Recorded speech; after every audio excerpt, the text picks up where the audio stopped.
Gurupyo Namaha. Welcome to your Divine Prayers channel. Let's chant together Sanskrit sloka with ease. For beginners who want to learn to chant this sloka can go through the link given in the description box. Today we will chant Sriman Narayaniyam, composed by Melpattur Narayana Bhattadri, who was a great devotee and scholar from Guruvayur, Kerala. Chanting Narayaniyam is believed to provide benefits like deepened spiritual connection with Lord Vishnu, reduced stress, improved mental well-being, a sense of peace and contentment, potential healing from physical ailments, and overall spiritual growth due to the devotional nature of the text, which narrates stories and praises of Lord Vishnu. Dvitiyam Dasakam, that is, form of the Lord. Suryaspardhikiritam udvatilakaprodbhasifalantaram Karunyakulanetram adrahasitolasam sunasaputam Gandodhyanmakarabakundalayugam Kantojvalatkaustubam Twadrupam Vanamalyahara Srivatsadipram Bhaje Keyurangadakankanotama Srimad-Bahu-Chatushka-Sangata-Gada Shankari-Pankeruham Kanchit-Kanchana-Kanchilanchitalasat Pitambaralambhinim Alambe Vimalambujadhyutipadam Mutim Tava Atichidam Yatrailokyamahiyasopi mahitam sammohanam mohanat Kantam kanti nidhanatopi maduram madhuryaduryaadapi Saundaryotaratopi sundarataram twadrupam ascharyatopi Ascharyam bhuvanena kasya kutukam pushnati Vishno vibho Tattadrik maduratmakam tava vapuhu samprapya sampanmayi Sa devi paramotsuka chirataram naste svabhakteshvapi Tenasyaha bata kashtam achyuta vibho twadrupamanognaka Premasthairyamayat achapalabalat chapalyavata udabhut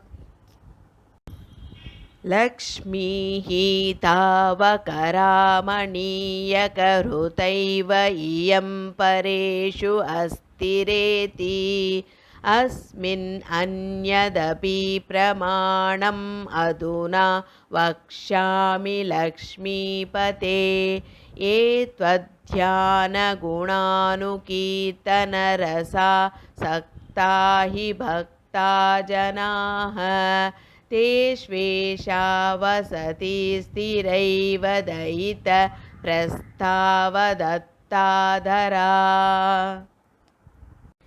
Evam bhutamanojñata navasudha nishyanda sandohanam Twadrupam parachidrasayanamyam chedoharam shunvatam Sadyah prerayate matim madayate romanchayatyangakam Vyasinchatyapि sītabhāshpavisaraihi ānandamochodbhavaihi Evam bhutataya hi bhakti प्रकृत्यभिहितो योगः सह योगद्वयात् कर्मज्ञानमयाद्वृषोत्तमतरः योगीश्वरैः गीयते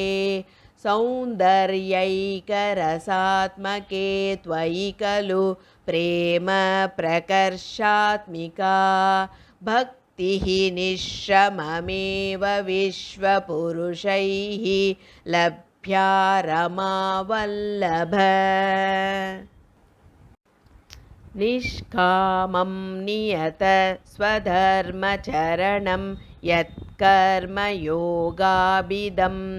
तद्दूरेत्यफलं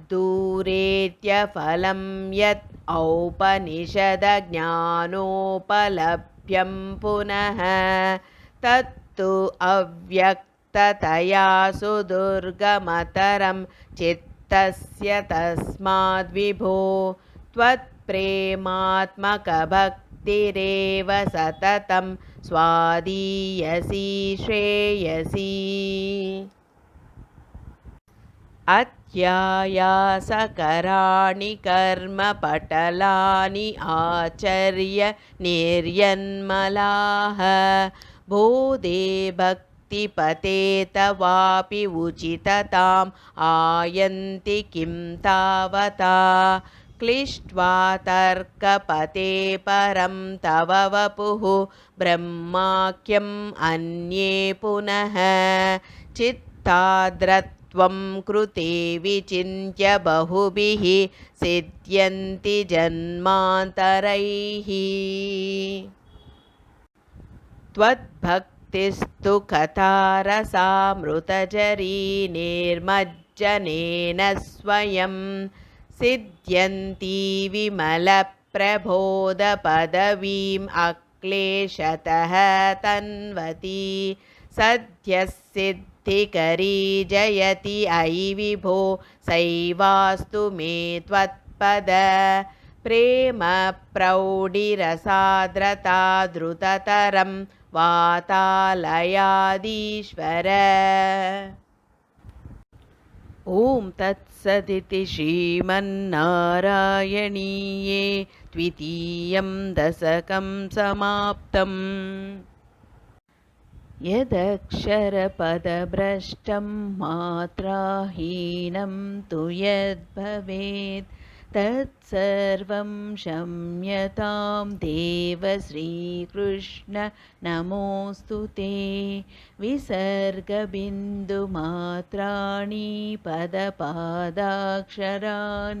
च न्यूनानि चातिरिक्तानि क्षमस्व श्रीकृष्ण अन्यथा शरणं नास्ति त्वमेव शरणं मम तस्मात् कारुण्यभावेन रक्ष रक्ष Shri Krishna. Let's chant together Hare Krishna Mahamantra 3 times for the welfare of all living beings. Hare Krishna Krishna Krishna Hare Hare Hare Rama Rama Rama Hare Hare Hare Krishna Krishna Krishna Hare Hare Hare Rama Rama Rama Hare Hare Hare Krishna Krishna Krishna Hare Hare Hare Rama Rama Rama Hare Hare. Hope you could follow along with me in chanting this sloka. More in queue. If you enjoyed this video, please like, share and click on the bell icon to subscribe and show your support.